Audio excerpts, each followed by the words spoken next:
Hello Internet, I'm Elliot the Purple Hair Doofus and welcome to Buddy Reads, where I read a small selection of a book and review it for you. Today, we are covering issue number 5 of Fables by Bill Willingham. I hope you've read that issue yourself because I do not want to ruin anything for you.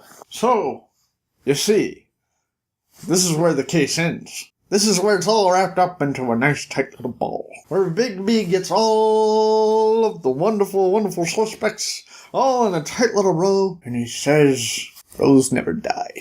Rose faked the entire thing. They say, how did you know? And he says, well, to start off with, when Jack came to my office, he was winded. He was very winded. And he had ran up those steps, but he's a fit guy. He shouldn't have been that winded. He was just a little too winded. All of the rigmarole about her apartment being tossed and turned and, bloodied up everywhere. Everything was just too nicely placed. Nothing was broken. It was just all covered in blood. Like they wanted to keep things. Precious things.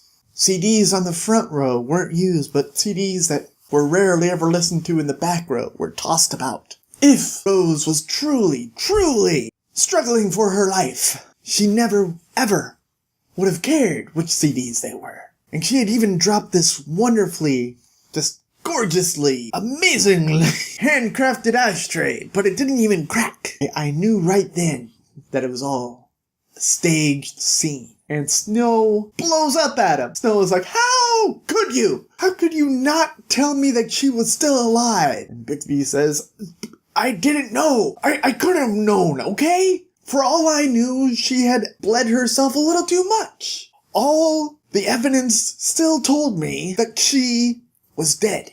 The only thing that told me that she was alive was a clue that you helped me to link together to finish the entire puzzle piece. When you mentioned the food, I remembered the lock on the freezer. And that's when I knew her and Jack had bled her slowly and kept the blood in the freezer. People were like, okay, that's great how you figured it out and all and how they did it, but why?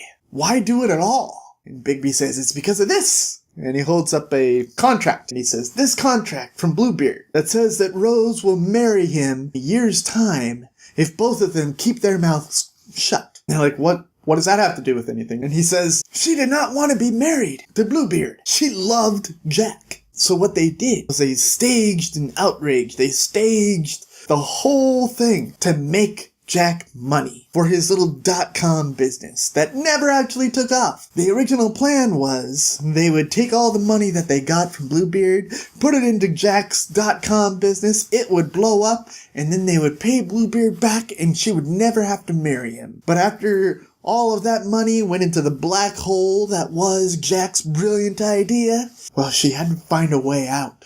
She had to find a way not to marry him, so she staged her own death. And King Cole walks up and he's like, is that all you have to tell us? And Bixby says, yes it is. It's all I ever have to tell anyone. And Snow White says, okay, everybody go home. I don't want you here anymore. We'll all contact you later. And everyone disperses. Snow and Bigby take the night to figure out exactly what they're going to do about all those situations with everyone. And before she even sent them home, Bluebeard was like, I demand recompense! I will bloody my blade on that boy's neck if I so need to. And Bigby says, that won't be necessary. No.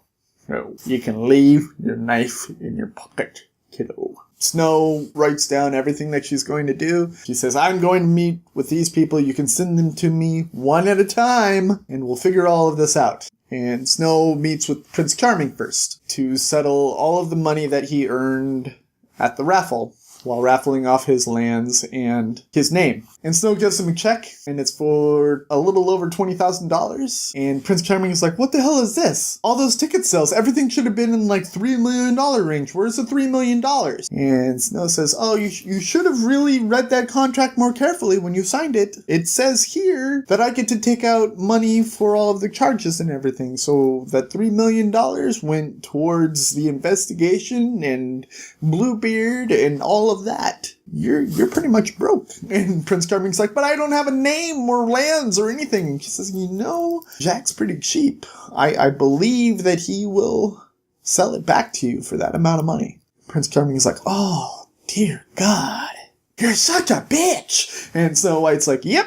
You got the check though, right? And she leaves the diner. And then Big B and her sit down with Bluebeard. And Bluebeard's like, so, you have my money. They're like, yes. And he takes some money and he's like, well, what about my marriage? I still need restitution for my marriage. And they're like, not exactly. You see, on your contract it says that both you and Rose will stay quiet about the marriage for at least a whole year. And, well, you told us about the marriage a full 4 days before that year was up. So she no longer needs to be married to you. And he says, but that was during an investigation. I should have all over your heads on a pike. They're like, well, you can try that, sir. I think we all know what's going to happen to you if that sort of thing happens. He's like, oh, and he runs out. And then they go and they meet with Jack and Rose. And they're like, look, did a terrible thing, but we're not going to throw you in jail. You have 200 hours of community service, a year of probation, and you owe us $10,000 each. And Jack and Rose are like, we don't have $10,000. What makes you think that we have $10,000? You're charging us $10,000. You might as well be charging us $1 million. Bigby says, I think my sources tell me that you might come up with that money by the end of the week. Referencing the prince buying back his name and lands for $20,000. We then end the volume with Bigby and Snow on the roof, and Snow is like, you know, you never actually told me how being your date to the ball was necessary. It was required. Bigby says, sure I did. She says, no, you didn't. He's like, yes, I did. If I didn't tell you, it's because I wanted to be your date. And she says, you were actually so much of a chicken shit that you couldn't actually ask me to the ball? And he says, well, I didn't think it as cowardice. I was hoping you would think it as disarmingly cute. And she says, don't ever do that again. You and I, we're just work buddies. Nothing more. Don't do it. Bigby's like, message received. And the issue ends. I'm a little disappointed that everything just kind of goes back to where it was at the beginning of the book. I'm not great with those kinds of stories where no one actually has any growth. No one actually gets anywhere new. Everyone is basically where they started at the beginning of this mystery. That kind of irritates me. But I know that the future issues deal more with the adversary and them keeping their distance from the adversary. So that will be fun to enjoy and see what other kinds of mysteries Bigby is assigned to solve. If you like what I'm doing, go ahead and click that subscribe button. If you like this video specifically, go ahead and click that like button and go ahead and leave a comment letting me know what's your favorite story that's kind of cyclical like this, ends exactly where it starts. I've been Elliot the Purple Hair Doofus. This has been Buddy Reads, reminding you to watch your pajama radius. And I will see you all in the next issue of Fables by Bill Willingham. Toodles!